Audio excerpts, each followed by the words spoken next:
Ensure the liner is dry and free of mud or other contaminants.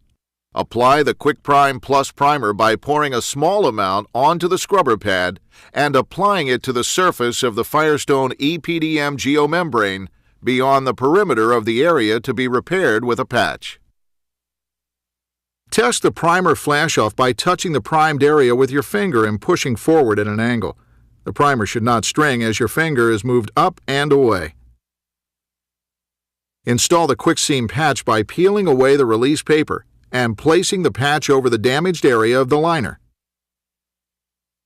Roll the patch evenly over the area to be repaired in order to properly mate the patch and liner together.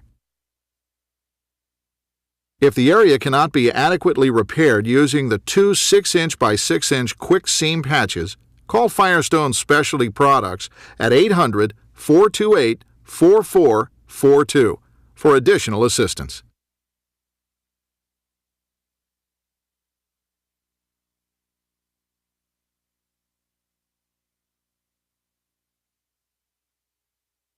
When using Firestone products, follow all appropriate safety guidelines.